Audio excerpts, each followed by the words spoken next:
अपनी आंखों से खून निकलवाना चाहते हो? आ जाओ बॉस, आदि पुरुष दिखा दूंगा। अपने कानों से धुआं भी निकलवाना चाहते हो? आ जाओ बॉस, आदि पुरुष के डायलॉग्स सुना दूंगा।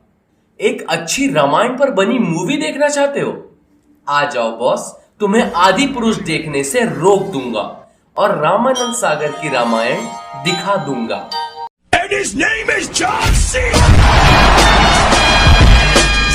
आदि पुरुष, आदि पुरुष, आदि पुरुष। हर जगह इसी पिक्चर की चर्चा हो रही है। क्यों? क्योंकि पिक्चर बनी है रामायण पर, लेकिन कहीं से भी रामायण नहीं लगती। पिक्चर देखने से लगती है सस्ता गेम ऑफ थ्रोन्स, सस्ता हैरी पॉटर, सस्ता प्लैनेट ऑफ द एप्स, लेकिन रामायण तो कहीं से भी नहीं। मूवी के डायलॉग्स एकदम छपरी हैं और मूवी में दिखाएगा लंकावासी सारे के सारे ही छपरी हैं। रामायण में लंका को सोने की नगरी कहा गया है। मैंने चारों ओर देखा और वो मुझे सचमुच सोने की लंका ही लगी। लेकिन पिक्चर में तो ये कोयले की नगरी दिखाई गई है। भाई अभी हम देख रहे हैं आदि पुरुष और ये है भाई रावण की सोने की लंका, कोयले की लंका। भाई हमें बताया गया था कि रावण के पास सोने की लंका थी, पर ये तो कोयले की लंका लग रही है। अबे सब कुछ इतना काला क्यों है? क्या मतलब ब्लैक लाइव्स मैटर मूवमेंट की शुरुआत यहीं से हुई थी? रावण, जैसा कि हम सबको पता है कि रावण एक बहुत बड़ा शिव भक्त था, लेकिन मूवी में भाई साहब रुद्राक्ष तोड़ते हुए दिख रहे हैं। क्यों? क्योंकि अपनी बॉडी दिखानी थी। मतलब क्रिएटिव लिबर्टी के नाम पे राइटर्स को यही समझ आया कि भाई रावण को विराट कोहली की हेयर स्टाइल दे देते हैं, उसको वेल्डिंग करते हुए दिखा देते हैं, छपरी जैसा लुक रख देते हैं, एनाकोंडा मसाज लेते हुए दिखा देते हैं। युद्ध का क्या, युद्ध तो दौड़ते हुए आएगा। ये सब चीजें रामायण के मूवी में देखने। तो चलो एक एक करके बात करते हैं कि क्यों आदि पुरुष इज सच ए डिसअपॉइंटमेंट। देखो, जब इस मूवी का ट्रेलर सबसे पहले आया था तो इस मूवी के वीएफएक्स के बारे में सबने कहा था क्या बवासीर बना दिए हो। और भाई 500 करोड़ कहां गए? लेकिन ये सवाल आज भी कायम है। बस फर्क इतना है कि 500 करोड़ से 700 करोड़ हो गया है। इतना खर्चा करने के बाद भी वीएफएक्स इतना फर्जी लगता है इस पिक्चर का। मतलब ये लोग एक फूल तक का प्रॉप नहीं बना पाए, उस फूल को भी वीएफएक्स में दिखा रहे हैं जो कि इतना ज्यादा शेक कर रहा है मानो वीएफएक्स आर्टिस्ट ने टल्ली होके काम किया हो। अरे मजाक बना के रखते हो। तो वीएफएक्स के बारे में बात करना बेकार है क्योंकि इसके बारे में सब बात कर चुके हैं। लेकिन अब आ जाते हैं मूवी के सबसे ज्यादा डिसअपॉइंटिंग चीज पे, जो कि है मूवी के डायलॉग्स। जैसे ही इस मूवी के पात्र अपना मुंह खोलते हैं, अरे भैया ऐसे कोमल कोमल वर्ड निकलते हैं इनके मुंह से जो तुमने कभी एक्सपेक्ट भी नहीं किया होगा कि तुम रामायण की मूवी में ऐसे कुछ सुनोगे। डायलॉग्स लिखे हैं मनोज मुंतशिर सर ने, जो कि बॉलीवुड में बहुत अमेजिंग अमेजिंग गाने लिख चुके हैं और इवन बाहुबली मूवी के भी डायलॉग्स इन्होंने ही लिखे थे। लेकिन भाई यहां क्या हो गया? हनुमान जी से एक असुर कह रहा है तेरे बुआ का बगीचा है क्या? उसके बाद इंद्रजीत जब हनुमान जी के पूंछ में आग लगा रहा है तो इंद्रजीत अक्षय कुमार का फैन बन जा रहा है। जली ना, तेरी भी जली ना। चली ना। अब इतना काफी नहीं था तो हनुमान जी से भी छपरी वाले डायलॉग्स बुलवा दिए। हनुमान जी कह रहे हैं तेल तेरे बाप का, कपड़ा तेरे बाप का, आग तेरे बाप की तो जलेगी भी तेरे बाप की। हनुमान जी कह रहे हैं ये। क्या मनोज मुंतशिर बोल के एमसी स्टैन से डायलॉग लिखवा लिए क्या? मनोज सर का डाउनग्रेड देख रहे हो?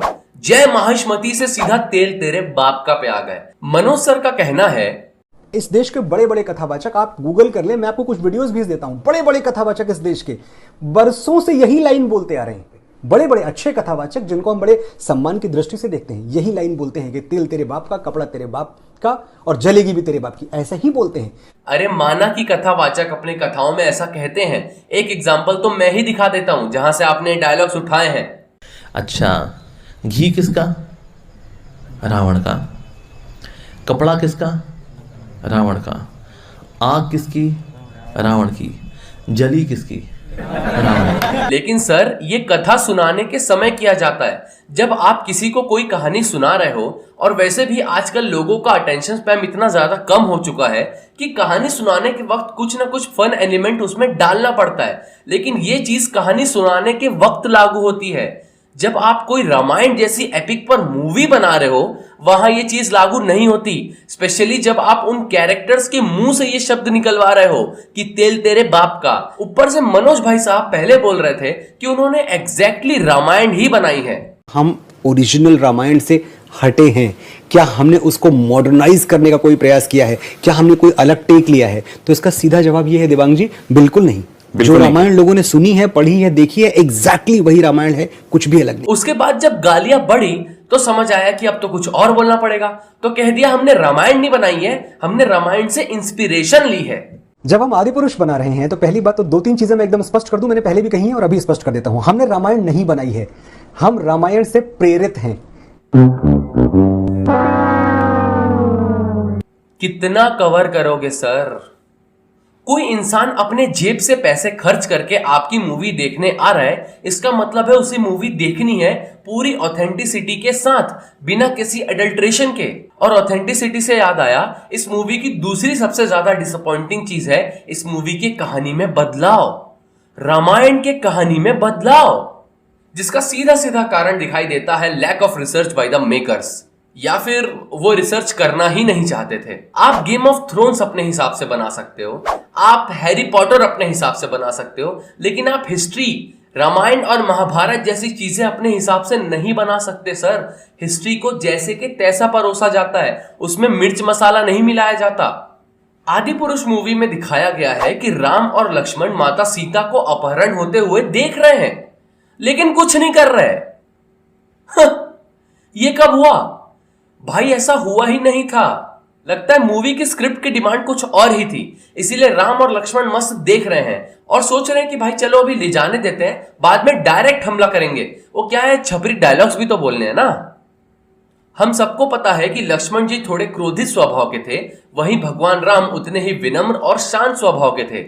लेकिन आदिपुरुष में तो भाई राम भगवान ही लक्ष्मण से ज्यादा क्रोधित लग रहे हैं। लक्ष्मण की तो लाइन्स ही नहीं है, और लक्ष्मण के सामने रावण सीता माता का हरण कर रहा है और वो लक्ष्मण एक तीर भी नहीं मार रहा। तुमको अंदाजा भी है अगर रावण ने लक्ष्मण के सामने माता सीता का हरण किया होता तो उसका क्या हाल होता? हनुमान जी के बारे में लिखा गया है, सूक्ष्म रूप धरी सियहि दिखावा, विकट रूप धरी लंक जलावा। ये सिंपल सी चीज हनुमान चालीसा में लिखी हुई है, लेकिन सीता माता के सामने हनुमान जी अपने विराट रूप में आ रहे हैं और वो अंग्रेजों की तरह ऐसे कर रहे हैं। भाई ऐसे होता है हमारी संस्कृति में, ये कहां से आ गया? उसके बाद जब इंद्रजीत उनको पकड़ के रावण के पास लाता है तो रावण वेल्डिंग कर रहा है आयरन मैन का मास्क पहन के। क्या ये कहानी आयरन मैन मूवी रिलीज होने के बाद की है क्या? और भाई सबसे ज्यादा डिसअपॉइंटिंग मुझे लगा इनकी वानर सेना को देख के। भाई इनकी वानर सेना में चिंपांजी, बंदर और पता नहीं कौन कौन है। हाँ, सेना में ये सब भी रहे होंगे, but when we talk about वानर स्पेशली, तो वानर्स कोई बंदर नहीं थे भाई। वानर का मतलब होता है वन में रहने वाला नर, जंगल में रहने वाला आदमी। इतनी सिंपल सी चीज नहीं समझ आ रही?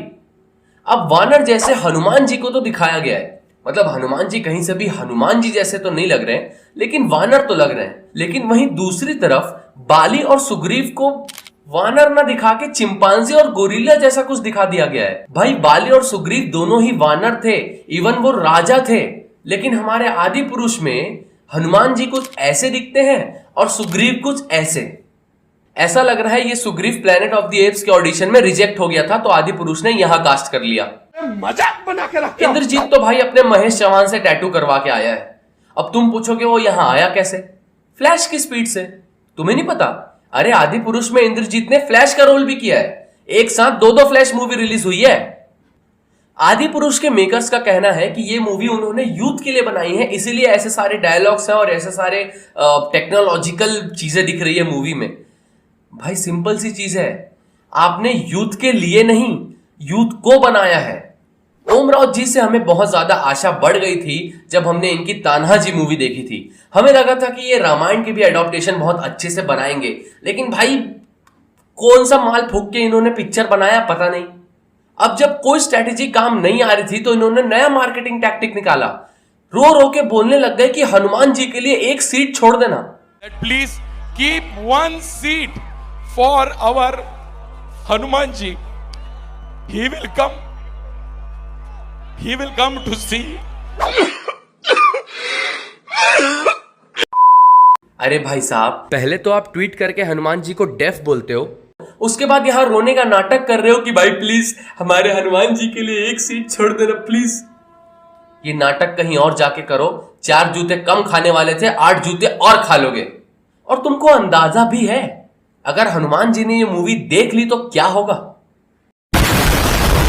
भाई मैं तो सिर्फ इतना ही कहूंगा कि अगर तुमको सच में रामायण देखनी है तो तुम रामानंद सागर जी की रामायण देखो, और अगर तुमको इसका मूवी एडॉप्टेशन देखना है तो तुम Ramayana the legend of prince Rama देखो, जो जापानीज ने बनाई थी। ये दोनों ही आज तक की बेस्ट रामायण एडॉप्टेशंस है। बाकी अगर तुमको आदि पुरुष पसंद आ रही है तो इस साल दिवाली में अपने घर के आसपास होने वाले रामलीला में चले जाना, 100 गुना अच्छी रामायण एक्सपीरियंस कर पाओगे। क्योंकि मुझे लगता है आदि पुरुष मूवी में सब कुछ सही था, बस इसके मेकर्स ने एक गलती कर दी, इसे रिलीज करने की।